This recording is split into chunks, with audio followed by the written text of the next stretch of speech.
اور ہر چیز مہیا کر کے بچائے چلے جا رہے تھے، وہ اچانک اگر ہمارے گلے کو آئے گا، آپ اس کو ایک دو بندوں کے درمیان لڑائی کر کے دیکھ لیں کہ جس نے آپ کو پالا ہو، جس نے آپ کو بڑا کیا ہو، جو آپ کی ہر چیز کا ضامن ہو، اس کے گلے آپ پڑیں گی تو نتیجہ تو آپ کے سامنے ہے۔ بخاری صاحب، وجہ تو ہے لڑائی، کتنے طویل عرصے سے افغانستان میں سیف ہیون پرووائڈ کی جا رہی ہے ٹیررسٹ آرگنائزیشنز کو جو پاکستان کے اندر سویلینز کو کل کر رہی ہیں۔ اس کے باوجود سائرہ ہم نے یہ کوشش کی کہ جو پیغام ہم انہیں دیں، جو ثبوت ہم انہیں مہیا کریں، وہ اس کے اوپر ایکٹ کر کے اور اس کو روکیں۔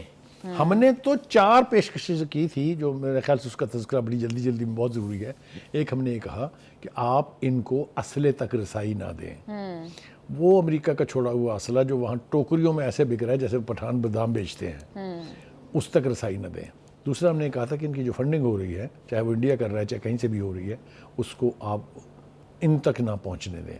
تیسرا ہم نے ان سے کہا تھا کہ ان کو آپ پاکستان اور افغانستان کے بارڈر سے دور کسی علاقے میں بسا دیں، اگر آپ ان کو نکال نہیں سکتے ہیں یا وہ ہتھیار پھینک کے پاکستان کے آئین سے وفاداری کا اعلان کر کے پاکستان واپس نہیں آنا چاہتے ہیں تو اسے کم از کم پاک افغان بارڈر سے دور لے جائیے۔ آپ نے وہ بھی نہیں مانی۔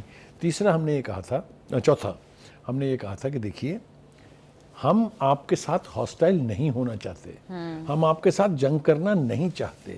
ہم نے تو باڑ بھی اس لیے لگائی تھی کہ جو در اندازی کر رہے ہیں لوگ، اور اگر وہ آپ کی مرضی کے خلاف کر رہے ہیں تو ہم انہیں روک سکیں۔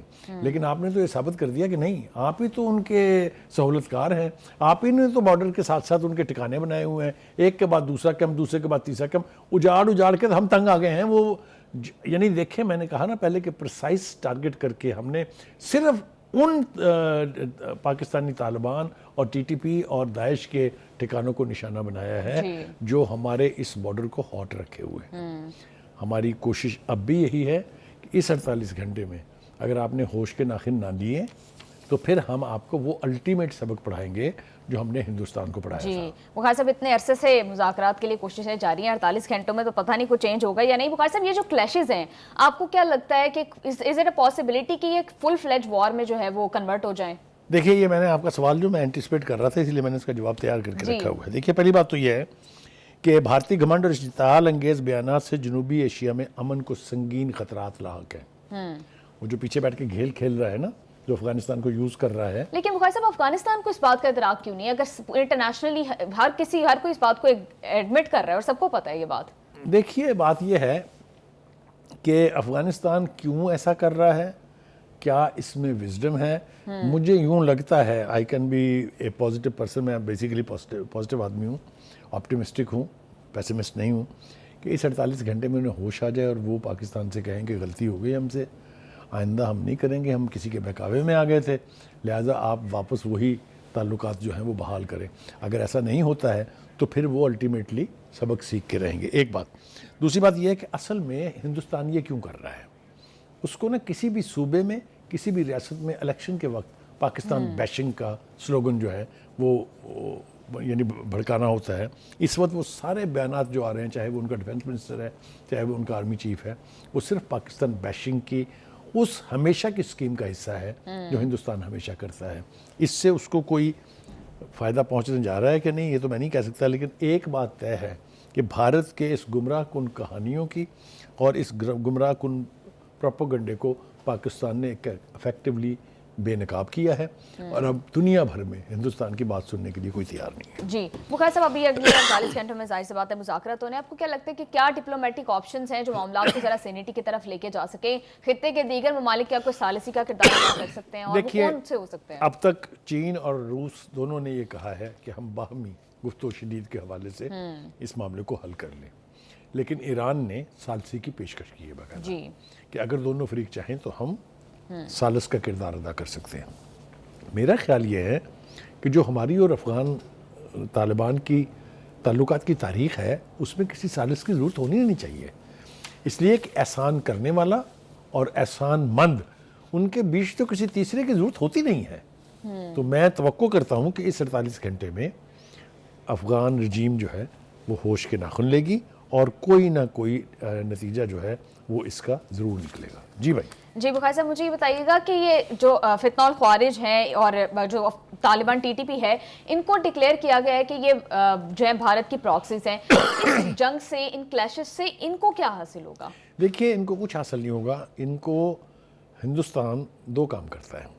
ایک تو وہ فنڈنگ کرتا ہے ایسی تمام قوتوں کی جو پاکستان کے خلاف ہوں, جی, چاہے وہ بی ایل اے ہے, چاہے بی ایف اے ہے, چاہے اس کے علاوہ دیگر جماعتیں ہیں, سب کو ہندوستان کی فنڈنگ کے ثبوت ہم مہیا کر چکے ہیں. 5 کے 5 پرماننٹ ممبر جو ہیں سیکورٹی کونسل کے جو نیوکلیر پاورز ہیں ہم ان کو بتا چکے ہیں ڈوسیئرز کی صورت میں with video, audio and documented proofs. جی بخاری صاحب اس جو یہ بھی ہم دیکھ رہے ہیں ساری صورتحال, اس سے نمٹنے میں آپ کو کیا لگتا ہے کہ درونی سطح پر پاکستان کو کس طرح کے چیلنجز جو ہیں وہ فیس کرنے پڑ رہے ہیں؟ دیکھیے ایک ہمارا علاقہ ایسا ہے جہاں ان طالبان کی یعنی کے لیے ہے, وہ ہے کے پی کے.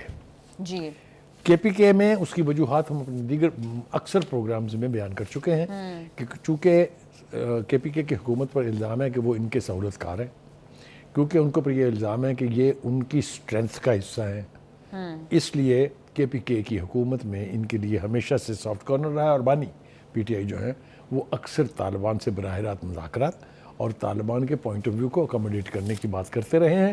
اسی لیے ان کا نام طالبان خان پڑا تھا, اور یہی وجہ تھی ان کا نام پڑنے کی کہ انہوں نے کہا تھا کہ پاکستان کے مختلف شہروں میں ان کے دفاتر کھولیں. تو یہ اوپر سے ٹاپ سے نیچے تک آ رہا ہے. کل کی سپیچ اگر آپ سن لیں, وہ جس نے جو اسمبلی میں الیکشن لڑا تھا, وہ جو نئے جو وہ جو سہیل افریدی جو آئے ہیں, میرا خیال ہے انہوں نے اپنی جسامت سے بھی بڑی تقریر کر دی ہے. ایک ایک لفظ کا ان کو حساب تو دینا پڑنا ہے, لیکن انہوں نے کوئی اگر ڈاؤٹ تھا پہلے تو وہ ڈاؤٹ بھی نہیں رہنے دیا کہ ان کا دل دھڑکتا ہے افغان طالبان کے ساتھ, ان کا دل دھڑکتا ہے ٹی ٹی پی کے ساتھ, وہ سپورٹر ہیں داعش کے. جی, یہ میں اپنے پاس سے کچھ نہیں کہہ رہا ہوں, ان کی تقریر کو آپ دوبارہ چلا کے دیکھ لیجئے. وہ کہتے ہیں نہ ہم یہاں آپریشن ہونے دیں گے, براہ راست افغانستان سے بات چیت کریں گے. یہ کون سی فیڈریشن میں ہوتا ہے, یہ کون سا صوبہ اکائی کے خلاف اتنا بڑا فیصلہ کر سکتا ہے, یہ ان کو آنے والے دنوں میں لگ پتا جائے گا. جی بخاری صاحب بالکل ٹھیک کہہ رہے ہیں. پروگرام میں شامل کریں گے ایک شارٹ بریک سے واپس آ کر غزہ کی کرنٹ سچویشن پر بات کریں گے, ساتھ رہیے گا.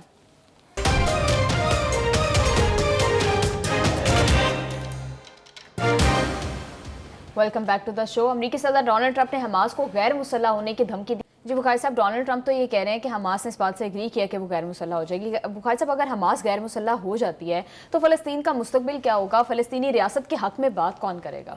پہلا اعتراض تو مجھے یہ ہے کہ یہ ٹرمپ صاحب جو ہیں یہ تو بتائے جا رہے ہیں کہ حماس کو یہ کرنا ہوگا, حماس کو یہ کرنا ہوگا, حماس کو یہ کرنا ہوگا, حماس کو غیر مسلح ہونا ہوگا. لمبی چوڑی کہیں آپ نے یہ بھی سنا ہے کہ نیتن یاہو کو یہ کرنا ہوگا, اسرائیل کو یہ کرنا ہوگا.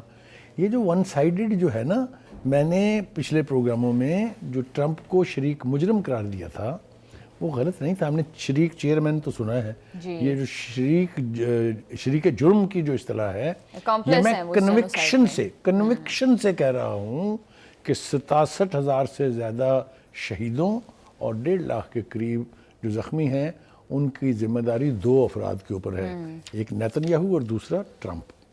یہ جو قوت کے بل بوتے پر, یہ جو طاقت کے نشے میں فیصلے جو ہیں یہ امپلیمنٹ کیے جا رہے ہیں یا مسلط کیے جا رہے ہیں, یہ کوئی نہ کوئی کبھی نہ کبھی ضرور پوچھے گا. تاریخ جو ہے وہ معاف نہیں کرتی ہے, یہ یاد رکھیے گا. Anyway having said that, وہ یہ کہتے ہیں کہ جو تازہ دھمکی ہے ان کی کہ اب آپ غیر مسلح ہونے کے لیے تیار ہو جائیں اور یہ عمل جتنی جلدی ہو اتنی جلدی ٹھیک ہے. او بھائی خدا کے واسطے 2 سال کی جنگ کے بعد سانس تو لے لینے دیں انہیں. ابھی تو وہ اجڑے پجڑے لوگ واپس آ رہے ہیں, ابھی تو وہ ملبے کے ڈھیروں کو دیکھ کے کہاں رہنا ہے کہاں چھپنا ہے وہ جگہیں تلاش کر رہے ہیں. آپ کو پتہ نہیں کہا کہ جلدی ہے, یہ جلدی دوسری طرف کیوں نہیں ہے؟ جو کچھ نیتن یاہو نے کیا ہوا ہے, جو کچھ یہ ٹرمپ تعریف فرما رہے ہیں کہ جو یرغمالی واپس آئے ماشاءاللہ بہت اچھی صحت تھی ان کی. ڈوب مرنا چاہیے میرے خیال سے نیتن یاہو کو سب سے پہلے, کہ جو فلسطینی قیدی رہا ہو کے آ رہے ہیں ذرا ان کی حالت دیکھیں، they were traumatized. جن کو وہاں پر یہ بتایا گیا تھا کہ تمہارے خاندان کو ہم قتل کر چکے ہیں، آپ کے گھر برباد ہو چکے ہیں. آپ نے منظر دیکھے کس قسم کے جذباتی منظر تھے وہ. تو ایک تو ان کو شرم آنی چاہیے اس طرح کی باتیں کرتے ہوئے. اینی وے جو جس طرح سے اسرائیل اور نیتن یاہو بیانات دے رہے ہیں، اشتعال انگیز بیانات دے رہے ہیں، وہ کہہ رہے ہیں کہ غزہ میں فوجی کارروائی جو ہے وہ اب تک ختم نہیں ہوئی ہے. تو صاحب آپ کو لگ رہا ہے کہ یہ جو پیس ایگریمنٹ ہو گیا یہ واقعی اینڈ آف دا وار ہے؟ دیکھیے دونوں ایک سی زبان بول رہے ہیں. جی نیتن یاہو بھی یہی کہہ رہا ہے، یہی ٹرمپ کہہ رہے ہیں کہ اگر تم نے عمل نہ کیا، اگر کہیں تم سے کوئی لیپس ہوا تو پھر طاقت استعمال کی جائے گی. وہ ایک جو ہے وہ بھونکا جس کو میں کہتا ہوں وہ تو کہہ رہا ہے جہنم پھٹ پڑے گا اگر تم نے ان شرائط کے اوپر عمل نہ کیا. دوسرا کہہ رہا ہے ہمیں پھر بہت بڑی قوت استعمال کرنی پڑے گی. خدا کے واسطے کوئی شرم کرو، کوئی غیرت کرو. اس قسم کا قتل و غارت گری کا بازار گرم کرنے کے باوجود تمہارے کلیجے ٹھنڈے نہیں ہوئے ابھی آپ پھر دھمکیاں دے رہے ہیں. شرم نہیں آتی آپ لوگوں کو؟ کوئی انسان ہے وہ کہ جانور ہیں وہ؟ تو کہنے کا مطلب یہ ہے کہ اس کے اوپر بھی پوری ہائے میرا دل کرتا ہے میں نا سینہ پیٹ لوں اس بات کے اوپر کہ جو انٹرنیشنل کفار کی یعنی جو سوسائٹیز ہیں وہ تو اس کے اوپر درد کا اظہار کر رہی ہیں. ساڈے مسلمان لیڈر جڑے نے، اب میں کیا دعا بھی نہیں کر سکتا ان کے لیے، تو ان کی زبان سے کوئی ایک لفظ ان بیانات کے بعد جو ہے وہ اب تک نہیں نکلا ہے کہ خدا کے لیے بس کر دیں، ذرا ان کو سنبھلنے تو دیں. ٹھیک ہے جی، آگے آ جائیں جناب. اس طرح کے نیتن یاہو بیانات دے رہے ہیں، پھر ماضی بھی ایسا رہا ہے کہ 2 دفعہ جنگ بندی ہوئی اور اس کے بعد پھر سے دوبارہ حملے کیے گئے. اگر فیوچر میں بھی ایسا کوئی حملہ کیا جاتا ہے اور Hamas at the same time throughout the history resist کرتی رہی ہے، اور کل حملہ کیا اس نے 79 شہریوں کے اوپر. بالکل بخار صاحب، اور اگر حماس اب غیر مسلح ہو جاتی ہے تو پھر ان حملوں کو کون ریزسٹ کرے گا؟ دیکھیے پہلی بات انٹرنیشنل اسٹیبلائزنگ فورس جو تھی وہ بھی اب تک نہیں بنی. یہی وہ گارنٹی تھی جو حماس کی لیڈرشپ چاہتی تھی کہ جب یہ سیز فائر ہو جائے گی، جب وہاں پر اتھارٹی بن جائے گی تو سیکورٹی کے معاملوں کی ذمہ داری کس پر ہوگی. ابھی تک بھی یہ بات طے نہیں ہے، یعنی ان کو یہ یقین ہی نہیں ہے کہ کس نے آ کے انشور کرنا ہے کہ لا اینڈ آرڈر کی صورتحال ٹھیک رہے، یہاں قتل و غارت گری کا سلسلہ دوبارہ شروع نہ ہو. ابھی تک اس فورس کی کوئی شکل آپ کے سامنے نہیں ہے. بالکل ٹھیک ہے. جو ایک اچھی ڈیولپمنٹ ہوئی ہے وہ ہے رفح بارڈر کا کھل جانا. رفح بارڈر کا نہ کھلنا جو ہے میرے خیال سے ایجپٹ کے اوپر جتنی بھی تبرہ بازی کی جائے وہ کم ہے. اس پوری 2 سال کی جنگ میں تمام تر خواہشات، منتیں، ترلوں کے باوجود ایجپٹ نے وہ پٹی نہیں کھولی ہے. اور اس کی وجہ سے جتنا نقصان اور جس بھوک کا سامنا کرنا پڑا اور قحط کا، وہ آپ کے سامنے ہے. اب وہ کھل گئی ہے تو اب اس کے اوپر بھی ڈسپیوٹ ہے کہ کنٹرول کس کا رہے گا. فلسطینی اتھارٹی کہہ رہی ہے کہ جی ہم اس کے اوپر کنٹرول کریں گے. فلسطینی اتھارٹی ہے کہاں؟ ایگزسٹ کہاں کرتی ہے؟ محمود عباس صاحب ہیں کہاں؟ یعنی یہ بہت سارے سوالات ہیں جن کے جوابات ابھی تک چاہیے. یہ غزہ کی پٹی 2024 میں اسرائیل نے اس کے اوپر قبضہ کیا تھا. عمارتوں کے ملبے کے نیچے سے لاشیں نکلنے کا سلسلہ ابھی جاری ہے. وہ جو فگر آپ کو دیا گیا ہے وہ تو اتھینٹک فگر ہے نا، جو وہاں کی وزارت صحت نے لاشیں گن گن کے دیا ہے. لیکن یہ پچھلے 24 گھنٹے میں 44 لاشیں، 44 لاشیں جو ہیں وہ ملبے سے برآمد ہوئی ہیں، اور وہیں سے 29 زخمی بھی ملے ہیں. آپ ذرا اندازہ کیجئے کس قسم کی تباہ کاری مچائی گئی ہے وہاں پر. ٹھیک ہے جی. کل میں نے یہاں میں اس کو ریگریٹ تو نہیں کر رہا ہوں جو میں نے شان پرائم منسٹر بیان فرمائی تھی جو انہوں نے ٹرمپ کے ساتھ تقریر میں کی تھی، لیکن وہ I'm not regretting، لیکن میں پھر ایک بار سنجیدگی سے کہہ رہا ہوں کہ میرے اس کامنٹ کا مطلب ہرگز پرائم منسٹر کی تضحیک نہیں تھا، لیکن یہ کہ وہ سب کچھ سن کے خود وہاں موجود لوگ بھی ہنس رہے تھے، اور سوشل میڈیا کے اوپر دیکھیے آپ کی کیا شان نزول بیان کی جا رہی ہے. تو اس قسم کی چیزوں سے اجتناب کرنا چاہیے، کوئی خرابی نہیں ہے. صاحب ایز وی نو کہ ڈونلڈ ٹرمپ اور نیتن یاہو کو دونوں کو ٹرسٹ نہیں کیا جا سکتا. اگر اس امن معاہدے کے باوجود، جنگ بندی کے باوجود دوبارہ سے کوئی حملہ کیا جاتا ہے تو کون گارنٹی دے گا، کون جو ہے وہ اس پر ایکشن کون لے گا؟ کیا مسلم ممالک جو ہیں وہ ڈونلڈ ٹرمپ کی ناراضگی مول لیں گے اور آنسریبل ٹھہرائیں گے ان لوگوں کو؟ نہیں، بالکل بھی ایسا نہیں ہوگا. نہ پہلے کبھی ہوا ہے ایسا، نہ اب ہوگا ایسا. جو خدشہ میں پہلے بیان کر چکا ہوں میں اس کو ری آئٹریٹ کر رہا ہوں کہ اگر آپ نے فلسطینیوں کے ساتھ، حماس کے ساتھ یہی رویہ جاری رکھا کہ آپ ان کی نسل کشی بھی کریں، آپ ان کو ایلیمینیٹ اور غیر مسلح کرنے کی باتیں بھی کریں، تو آپ اس جنگ کو غزہ سے پوری دنیا میں پھیلانے کے ذمہ دار ہوں گے. کل بھی یہ بات کہی گئی تھی بہت ذمہ دار حلقوں سے کہ فلسطینی صرف غزہ میں نہیں بستے ہیں جی. فلسطینی دنیا کے ہر خطے میں موجود ہیں. اور فلسطینیوں نے پہلے یہ ثابت کیا تھا.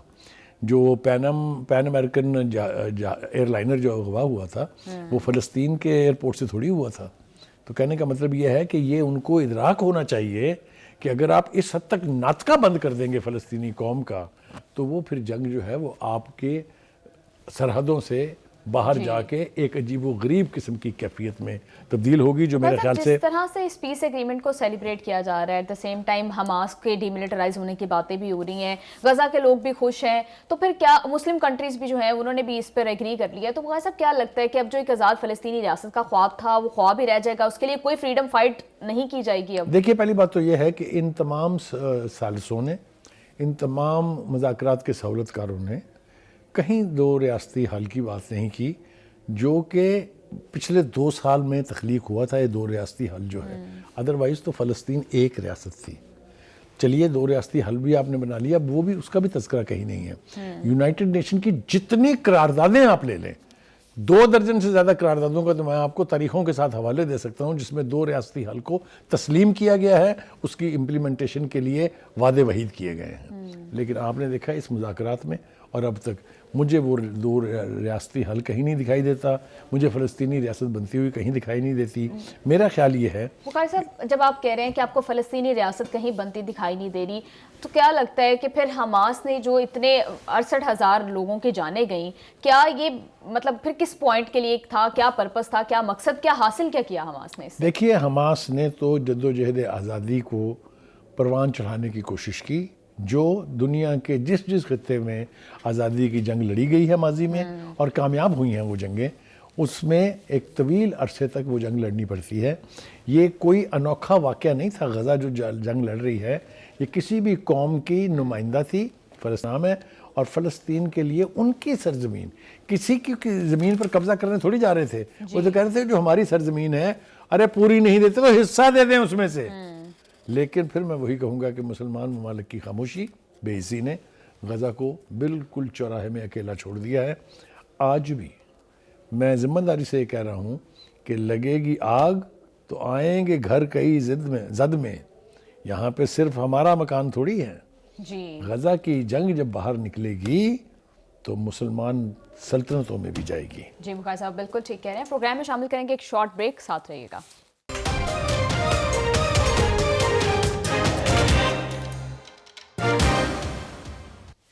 ویلکم بیک ٹو دا شو. بخاری صاحب, پاکستان اور آئی ایم ایف کے درمیان قرض پروگرام پر سٹاف لیول جو ایگریمنٹ ہو گیا ہے اور اس کے علاوہ 1.2 ارب ڈالرز کی جو قسط ہے وہ پاکستان کو ملے گی. بخاری صاحب کتنا خوش آئند ہے یہ؟ میرے خیال سے ہم بہت زیادہ تفصیل میں نہ بھی جائیں اگر تو یہ پہلی 6 لائنیں میں پڑھ دیتا ہوں اگر آپ کہیں تو پوری اکانومی کی صورتحال جو ہے وہ آپ اس مطلب اس کا احاطہ کر پائیں گے. پہلی بات تو آپ نے بتا دی کہ 1.2 بلین ڈالر کی جو انسٹالمنٹ تھی وہ ریلیز کرنے کا فیصلہ کر دیا ہے. تو میرے خیال سے صفحہ ماتم بچ گئی ہوگی ان حلقوں میں جن کا خیال یہ تھا کہ سٹاف لیول معاہدہ نہیں ہوگا, جن کا خیال یہ تھا کہ آئی ایم ایف اس کی ایسی تیسی کر دے گی, جن کا خیال یہ تھا کہ آئی ایم ایف نئے ٹیکسیشن لگا کے قوم کو برباد کر دے گی. وہ سب بیٹھ کے میرے خیال سے ماتم کر رہے ہوں گے. آئی ایم ایف کی جانب سے جاری اعلامیہ میں کہا گیا کہ آئی ایم ایف کی معاونت سے جاری توسیعی فنڈ سہولت کے تحت پاکستان کا اقتصادی پروگرام بتدریج استحکام اور مارکیٹ اعتماد کی بحالی کی جانب, اٹس اے سرٹیفکیٹ. یہ ایک بہت بڑا ایوارڈ ہے آئی ایم ایف کی طرف سے یہ کہا جانا جو ہمیں یہ دھمکیاں دے رہی تھی کہ آپ کی معیشت جو ہے وہ تباہ ہونے والی ہے. آگے چلتے ہیں. مالی سال 2025 میں پاکستان کا کرنٹ اکاؤنٹ 14 سال بعد پہلی بار سرپلس میں رہا. ذرا سنتے جائیے آپ کیا کہہ رہے ہیں. وہ پاکستان کی معاشی نمو 3.25 سے 3.5% رہنے کا امکان ہے, جس کے بارے میں یہ پیشین گوئیاں کی جا رہی تھی کہ یہ 0% یا میکسیمم 1% ہوگا. آئی ایم ایف نے پاکستان کے ماحولیاتی اصلاحات پروگرام کی بھی تعریف کی ہے. اوور آل اگر میں اس پوری ڈیٹیل کو پڑھوں تو ہمیں لائسنس مل گیا ہے IMF کی طرف سے کہ ہم نہ صرف یہ کہ اس کی تمام توقعات پر پورا اترے ہیں جی بلکہ ہماری اکنامک پالیسی اور اصلاحات کا جو ایجنڈا ہے اس کی وجہ سے ہماری نیک نامی میں اضافہ ہو رہا ہے۔ بخاری صاحب، آپ کو نہیں لگتا کہ یہ جو قرض پروگرامز ہیں، جو فارن ایڈ پروگرامز ہیں، پاکستان کو مزید مفلوج اور ڈیپینڈنٹ بنا رہے ہیں؟ دیکھیے، پہلی بات تو یہ ہے کہ کبھی بھی قرضے جو ہیں کسی بھی قوم کے لیے کوئی بہت بڑا اعزاز کی بات نہیں ہوتی، لیکن جب انیویٹیبل سرکمسٹانسز ہوں، آپ جنگ سے نکلے ہوں، آپ کے ہاں پولیٹیکل انسٹیبلٹی ہو، تو پھر آپ کو ان قرضوں کی ضرورت رہتی ہے۔ لیکن اگر آپ ان قرضوں کو ادا کرنے کی پوزیشن میں ہیں، اس کے اوپر جو سود پڑتا ہے وہ دے رہے ہیں باقاعدگی سے، تو پھر آپ بہتر پوزیشن میں ہیں۔ Last but not the least, petrol کی قیمت بڑھتی ہے تو ہم ضرور ماتم کرتے ہیں حکومت کا۔ اب ہم نے سنا ہے کہ ایک سمری گئی ہے کہ پٹرول کی قیمت میں 6 روپے 10 پیسے کی کمی ہوگی۔ اللہ کرے کہ یہ کمی ہی ہو، اس کے بعد 15 روپے بڑھا نہ دے۔ جی بخاری صاحب ٹھیک کہہ رہے ہیں۔ Thank you so much for your analysis. Programme کا ٹائم ہو گیا ختم، ہمیں دیجیے اجازت، آپ سے ملاقات ہوگی انشاءاللہ کل۔ اللہ حافظ۔